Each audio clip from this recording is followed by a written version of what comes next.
That has got to be the worst way to lose a game. You can't even make it up.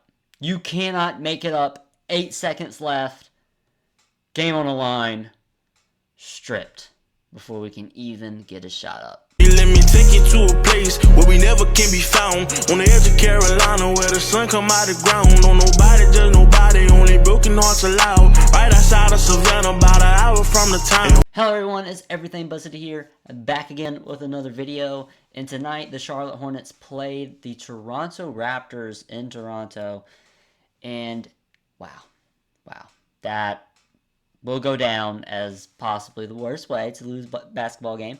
Micic gets the ball, had like a double, it was crowded, and spin move, tries to escape, and Gary Trent was right there, ties him up, steals the ball from him, game over. But let's talk a little bit about this game. Hornets lose 106-111. Neither team really was hitting a lot of threes. We hit 8 to their 13. It just was not falling today, which is something that tends to be an issue, right, with this team, which is their three-point shooting. Although we have spacers, it's just not falling. But there are a couple guys who had good games, and not really anybody I'm going to sit here and kill, because at the end of the day, this team fought. They fought at the end. We're down 15 late in the third or at the fourth quarter, and we stormed back, and we were able to tie this ball game, man. So I'm very happy with what they did tonight. It didn't end up with the win, but realistically, I would rather I want us to fight hard, and if we lose, I'm fine with it, right? You don't want to win all these games. Look, you have 15 wins, and Toronto's already at 23. So let's pump the brakes on that a little bit. I think we're right where we should be. But anyways, Charlotte Hornets stormed back in that fourth quarter, man. Davis Bertans, I remember a specific play where I believe Brandon got the rebound. And again, Brandon Miller, shout out to him. First career double-double. Amazing game, 26 points, 10 rebounds, but I digress here. He gets the ball, and he's running a fast break, and we're down like 3. And Davis is trailing him, and he just waits, passes the ball up, and Davis pulls from 30 feet. Splash. Absolute splash. You love it. You love to see it, man. Davis is exactly what we need, bro. He can shoot. He's a shooter. Shooters shoot. And when he's in the ball game, he is a threat. And he was knocking them down tonight. I think he was 4 for 9. Yeah, 4 for 9. 14 points in 25 minutes of play. So, very impressed with what Davis was able to do. Brandon Miller, we talked about him. I've been in Raptor Spaces tonight just listening, and they've been talking about our team and how impressed they are with Brandon Miller. And, again, his mid-range game is elite already as a rookie. Loved his ability, like, using leverage inside. You know, he's not a power finisher or anything like that yet, but he uses finesse, right? And as someone who plays basketball, like, his ability to stop and little like side hops, side steps in the paint, right? Being able, his floater game over freaking 7-footers, right? It's impressive how he's able to finish inside, and he did a lot of that tonight. Did hit a bunch of threes. He went 4 for 8. I mean, 11 for 21. Was efficient tonight. I think if you shoot over around 50%, that's a pretty good night for you. Again, just impressive, and he's always impressive every single night. Look, I think we get a little bit too critical because Brandon, we're like, oh, he's in a shooting slump. Like, yeah, there's going to be games where he's going to not shoot particularly well. Like, it's an 82-game season. Like, of course, but he's an amazing player, and he kept us in this ball game. Super impressed. Now, one thing that grinded my gears in that fourth quarter, 8 minutes left. We had Bryce McGowens and JT Thor on the court. We're down like 10. Put our players on the court. They needed to play those last 8, Okay, I believe the 8-minute mark, 6-minute mark. But to wait till the 4-minute mark to bring Brandon Miller back in the game, and I believe Bridges, look, if you want to win, and I get it, maybe we're not trying to win. I get that. I get that point. But damn, it was right there. I want to see our guys out there because we had a shot. We should have won that game, man. We should have won it. Darn, we should have won that game. That was rough. But let's talk about a few guys, man.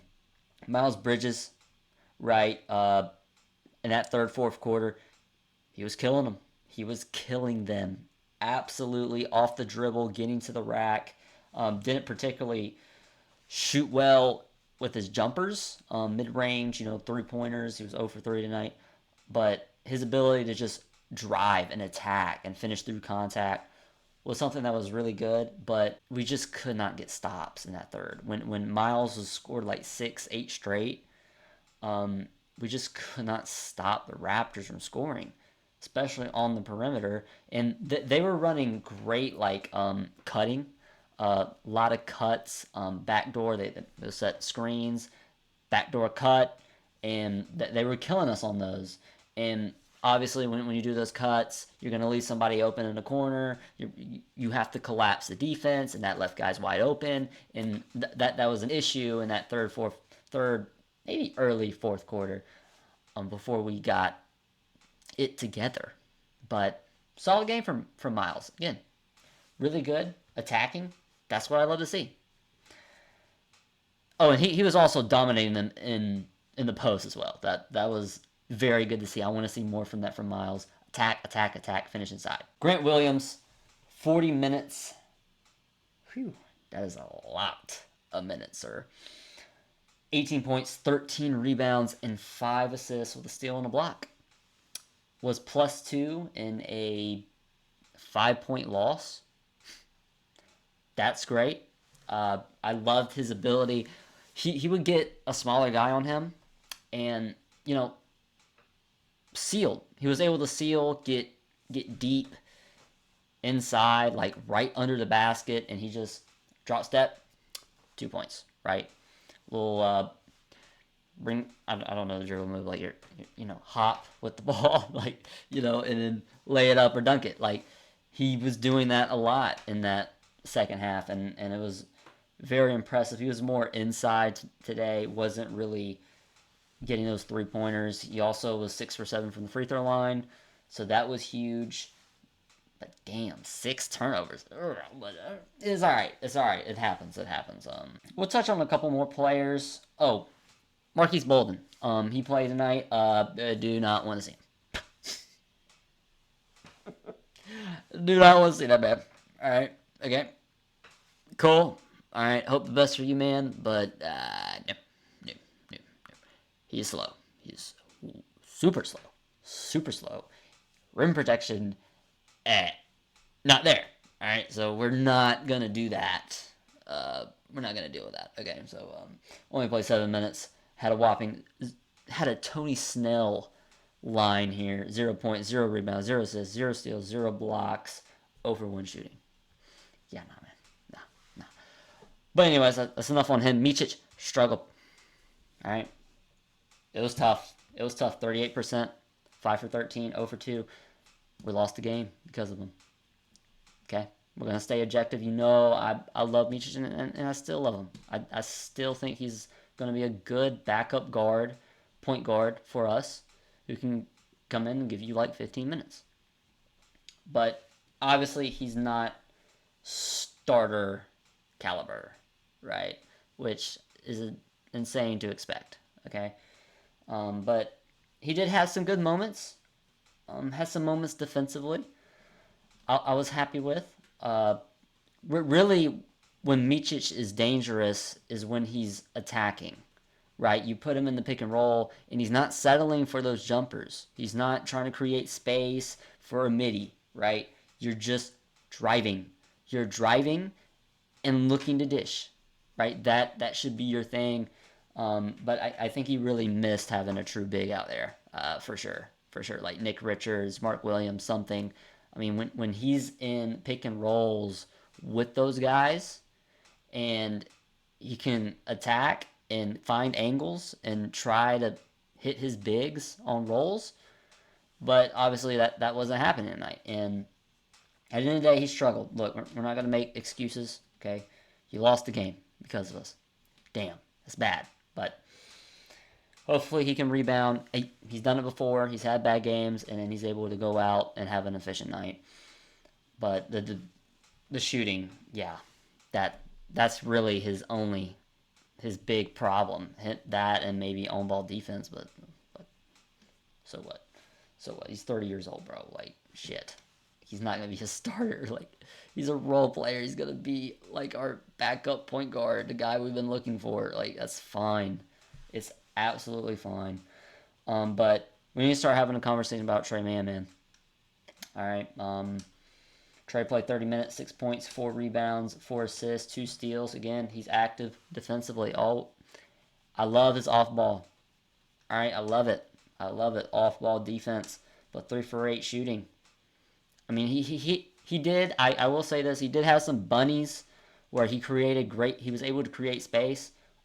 Amazing at doing that, by the way. And he got an attack and he went like this, and it just ran in and out. Just one of those days. It was one of those days. All right, so hopefully he can do better next game. Not too sure who we play. Haven't looked at that, but we do have an easy schedule coming up here, so maybe we can get a couple wins coming forward. Oh, and lastly, last guy I'll talk about. We're not really going to talk about JT Thor. We're going to talk about Bryce McGowens. And I said this in the chat. Super impressed with his defense. His on-ball defense on IQ, especially in that second quarter, right, when he was guarding him. Man, he's running over these screens. Like if you play basketball, you know how hard that is to follow a guy who keeps moving. Like he's always moving. He's fast. He's going over screens, and that just wears you out, man. But he kept going over screens and was able to get back in front of Bryce McGowan. He was able to get back in front of IQ, and I was like, wow, I'm actually really impressed with you right now. And Trust the Buzz, he said something on Twitter saying, if Bryce McGowan can be Matisse Thybulle, then that'll be great. And I was like, bro, Bryce McGowan is not gonna be no Matisse Thybulle. But hey, if he can just be a good defender, you don't have to be Matisse Thybulle. Matisse Thybulle's like the best perimeter forward in the league. Like he's a beast.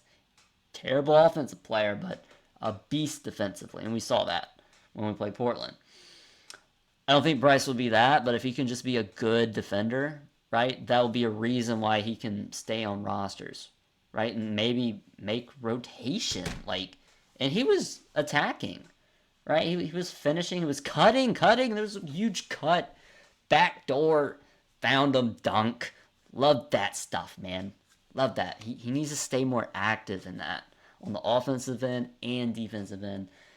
I just don't think playing you can't play you can, but it's extremely hard to play 30 minutes a game and be that active defensively, moving around, going over screens, putting in the extra effort, right? So maybe 15 minutes for Bryce, he can do that a game. I mean, look, this has been a brutal stretch. Absolutely brutal. 4 or 5 game losing streak. Not too sure. I can't remember. But, coming up here, you got some easy games. After the Magic, of course, you got the Wizards, got the Nets, got the Pistons, and you got the Grizzlies. And then you go back to playing rough. Damn, the year's almost over. Whew. Wow. We're I can't believe it. The year has gone by so fast. That sucks. Dang it. But hey, down this stretch we got a couple games. Maybe we can get a couple wins here. So anyways, thank you guys for watching the video. If you made it here, please leave a like, comment, subscribe, share the video with a friend. You know the drill. Anyways, I'm Everything Buzz City. I'm out. Peace, guys.